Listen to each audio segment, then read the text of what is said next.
Guys, ang sarap ng panahon. Pero malamig pa rin.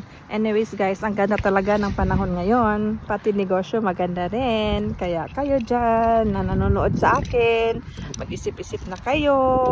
Kasi sobrang enjoy ang negosyo nito dahil napakaganda ang opportunity. At saka ako, tingnan nyo ako, dati trabaho ako ng trabaho. Ngayon nakapag time na ako sa sarili ko, may alam pa akong mag-workout.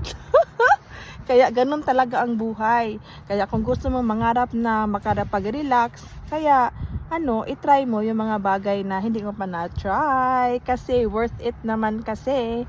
Kaya huwag kayong matakot. Kasi ganun talaga ang life. Mag-risk ka ng isang bagay lang. Tsaka tingnan mo kung anong magiging result.